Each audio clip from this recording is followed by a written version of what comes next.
So my name is Goldenberg. I work for the Groene Amsterdammer, which is a weekly Dutch magazine.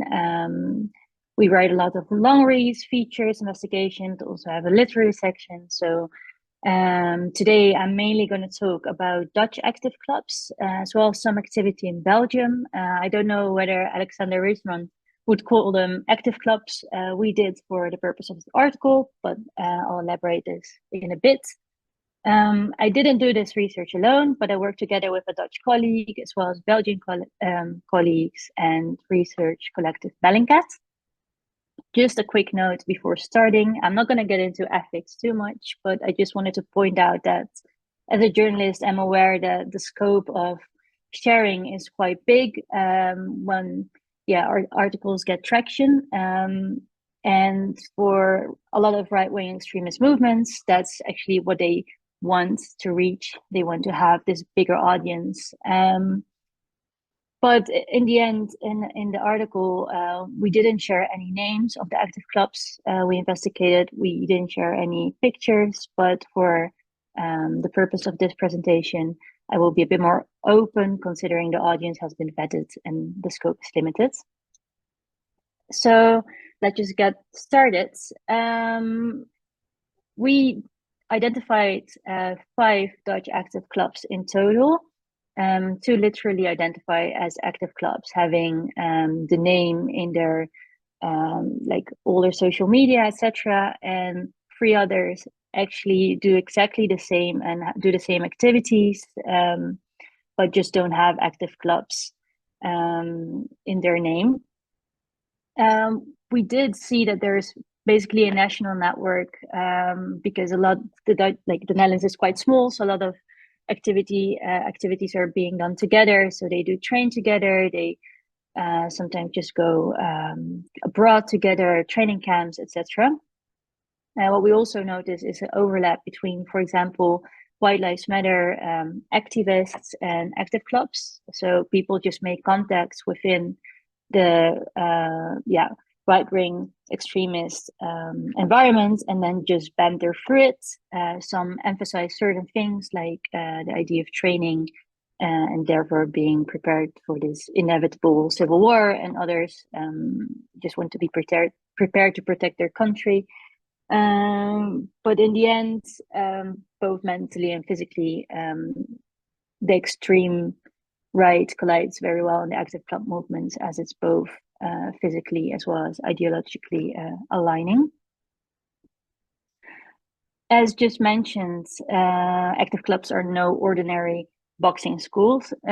This is an example of the conditions for membership for one of the Dutch active clubs. You have to meet a few conditions. One of them is that you have to be white, European of blood, mind, and soul, as you see on the slide. In Dutch, it says blank, which has the connotation of purity, and it's not like white that you use for skin color, but it's something that media don't use anymore because it has the associations with racist colonial past. You have to do martial arts, lift weights, calisthenics, be pro-white, etc. As soon as you join a channel, similar channels pop up. Alexander just showed them as well. They all look alike, and it's really, easy to get in others once you get in one.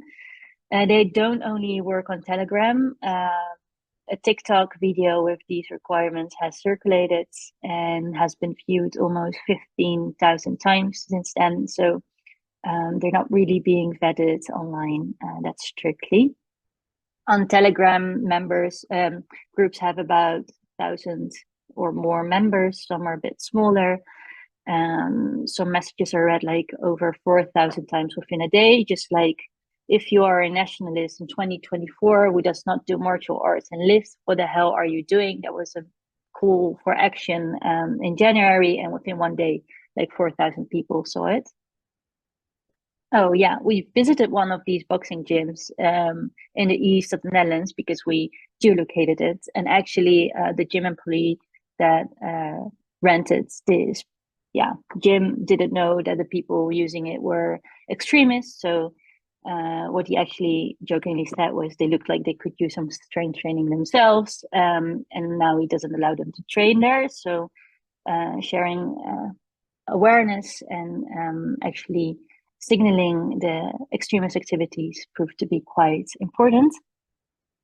So in the Netherlands, we actually see that the American playbook or Robert Rondo's playbook is being adhered to. Not only do they do graffiti with Free Rondo, referring to him directly, they also try to hide in plain sight. For example, they don't really use the Dutch regular flag, which is red, white, blue, but they do use the Prinsenvlag, which now has associations with the Dutch fascists and later Nazi political organization and party, the NSB. And they always use orange instead of red. And they always use the Prinsenvlag instead of the Dutch flag whenever they go abroad or meet with others to train. Another important thing is you need to hide in plain sight. If you're successful, have friends, things like that. It makes it's harder to demonize you, which is just Rondo's playbook that they've been copying. Oh, my slides. Yeah. So the dog whistles, as you see, well, they often use stickers. They call it plaktivisme, like sticker activism, and they often actually ask, for example, in White Lives Matter groups in the Netherlands, to first share some sticker sharing and spreading before they actually allow you to get into the real group. So they do some vetting. And then there's the graffiti we just saw. They have their own merch just to make fascism fun again. As you see, this was during one of the training camps or days. He's signaling like the white power signal in OK sign, and the T-shirt that's like really in front of your face has like a race against time, the 14 words, and 88, which is age 8. We all know what it stands for. Next to that, you see again the Prinsenvlag, but below one, like that was this Christmas, they kind of stopped to hide in plain sight and just, I think one time they organized a Christmas dinner, and yeah, I don't think it's subtle anymore, just having the swastika, dessert. Actually, they just adhere to the playbook that Alexander just explained. You see them training together. It's all about the perceived white victimhood.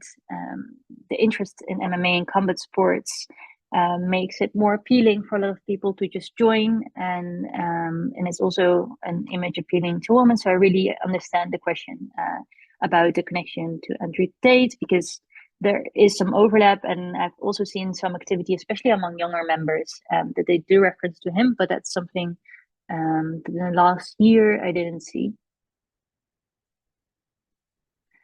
So the National Coordinator for Counterterrorism and Security in the Netherlands also talked to us for the article, and they really highlighted the fit boy culture that's being used by active clubs now, and the emphasis on martial arts, masculinity, healthy living, physical gatherings, and brotherhood.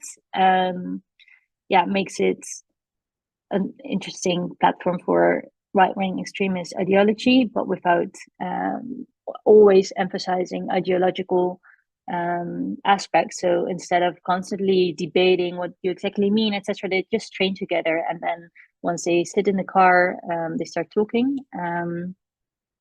Let me see. I just want to switch to this slide before going back, because we went across the border and actually trained. I didn't, because it's a bit harder as a woman to get in an active club. But one of our colleagues in Belgium trained with Weerbaar, what means resilient. It's a club of a lot of Schilde en Vrienden people that go to it. Schilde en Vrienden is Belgium Flemish right-wing youth movement, which is also a bit identitarian. And they really emphasize victimhood, powerlessness, and anger. And besides, they have quite a big following on Instagram, considering they don't have any posts, only stories. And they always use dog whistles just to get people involved. So just having get active and references to active. One of their members also, when talking to us, called it his active club. Yeah, and if you don't know what it means, it could be just a reference to his gym, but we all understand that it wasn't a coincidence. Just getting back to the Netherlands. Let me see. Yeah, so the worldview they propagate revolves around just the theories and ideas, or I wouldn't say theories, just the ideas that a lot of right-wing extremists adhere to. But they try to hide it and disguise it under just training together. And there's nothing wrong with that. It's just us being healthy, just us seeking for brotherhood. But the pending question is, will it catch on with a larger group of vulnerable boys in the future if there will be a major catalyst? So in Netherlands with COVID, like in many other countries, we saw a really stark increase in adherence to conspiracy theories, for example, and another catalyst could be an indication for growing membership of active clubs as well. I think I'm a little bit short in time, so I will quickly just show also what Alexander showed, that they do cross the borders, they do train together. The Dutch active clubs are quite active abroad. So last week in Paris, they joined the European Fight Night in Hungary. We identified this one person boxing against a Greek guy, and he's been active not only in active clubs but also in White Lives Matter in the Netherlands. Yeah, this is some theory which we will not dive into now. I would like to thank you for your attention, and I'm really open for any questions by email. So don't hesitate to reach out. I won't stay for the last